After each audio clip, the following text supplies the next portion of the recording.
All right, John, what was it like to have a top-selling single and a top-selling album and be on a world tour? Well, the thing was that when, I don't know, I've had a lot of discipline since I was a little kid, as far as, like, I used to practice guitar 10, 15 hours a day.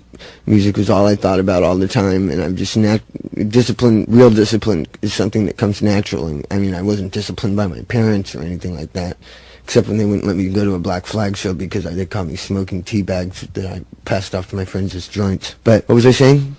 You were talking. Oh, being in, yeah. So it was like I had so much discipline when we were the 6 months that we were writing that last record that I did with them that like it didn't even cross my mind once because I felt it would be unhealthy. It didn't even cross my mind once. The thought, this is music that we're making so we can sell records, so like maybe like millions of people can hear it if we write really good like hit songs and stuff.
It's a great song. Your melodies.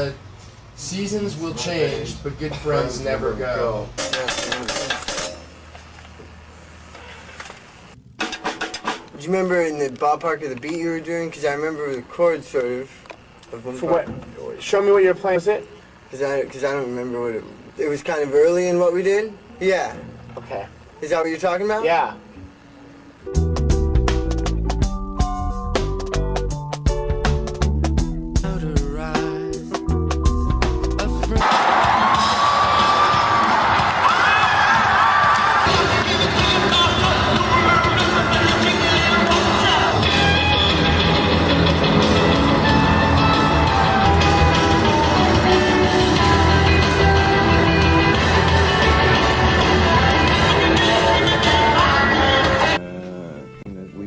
A period of different people. We knew that the chemistry was not at its ultimate point. When somebody comes in to play with us, we accept them as a family member, as a full member of the band. That was the Red Hot Chili Peppers. And here we have, from the Red Hot Chili Peppers, Anthony and John. How does it feel to be back?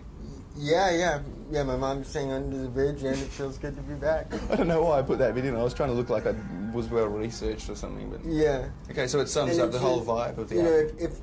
If the world around us was the only way that we put together ideas in our head, then everything would be in that realistic sort of order. And it's a beautiful thing about words, the way you can take two completely separate concepts or separate ideas or separate parts of reality and make them into one thing. Indeed. In either a line of poetry or a word. One word.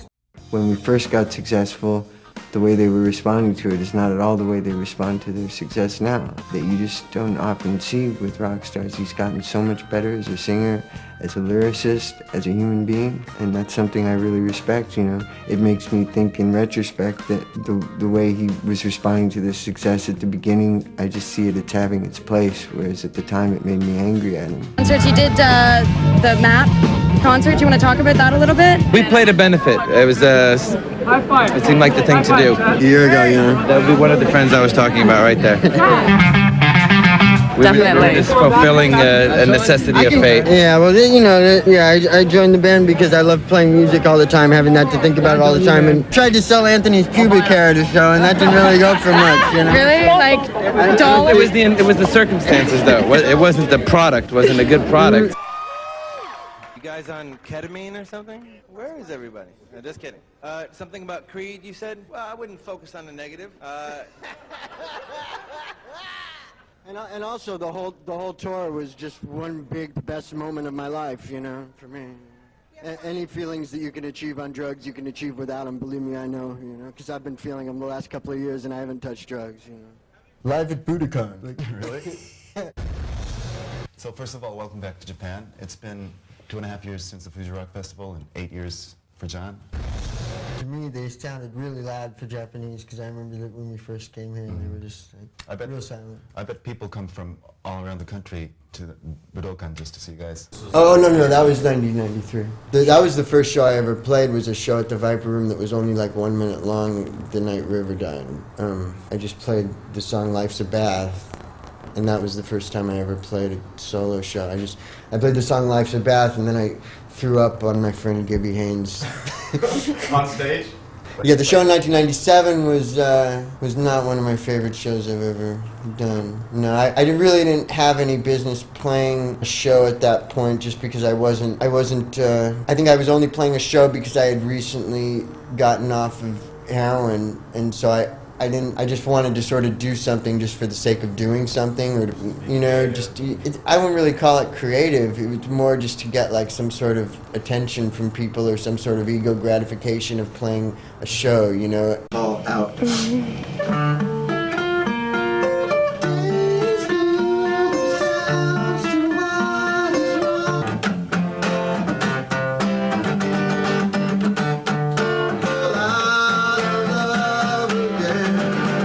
Wanted to have more chord changes because at that time their music was very it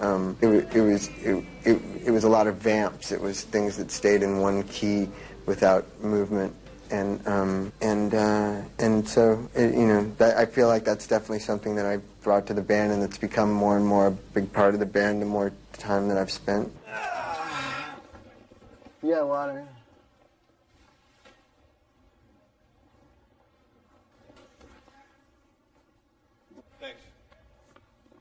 Fine.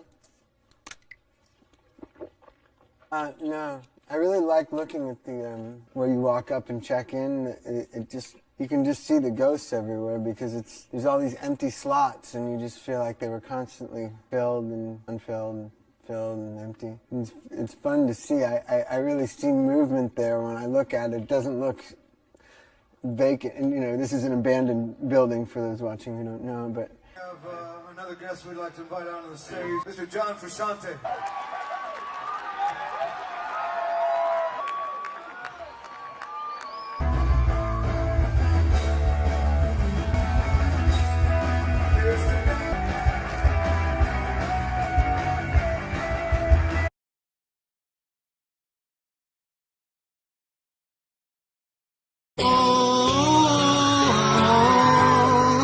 And I try to force it out. When's the time for millions to lose? Miss Patti Smith!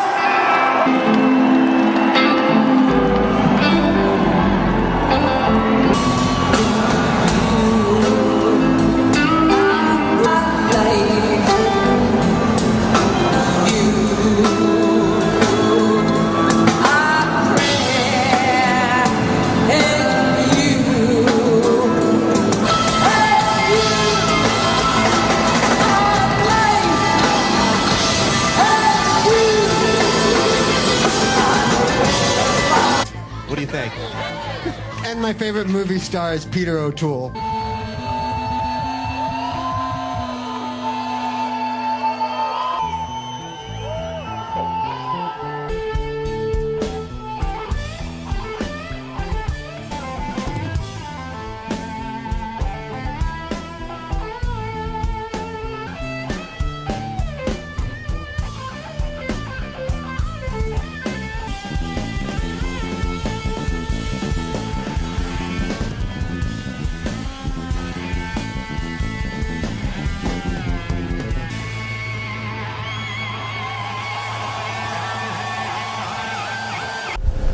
thanks again, John, for joining us and participating in our film. Well, I think, you know, I think the force that created us is expressing itself through our existence.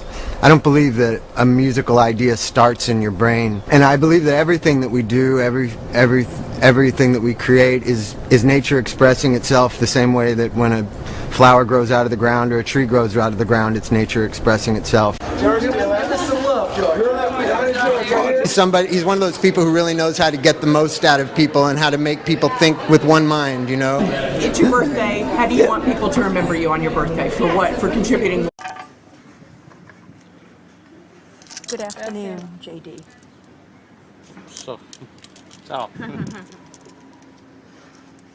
But man, John Frusciante is in the building. Incredible things, you know. You've been accolades after accolades. For one of the greatest guitarists, you know, influenced a lot of people. Like, I just, at this point in my life, I just find it interesting that I had such a close relationship with him, and him being one of the pioneers of hip-hop and stuff. And right. I came into doing this kind of music, like, not from being on a path that Rick would have advised me to go on. Right. You were studying the greats, you know. Yeah, I tend to listen to things when it's similar to something that I'm doing.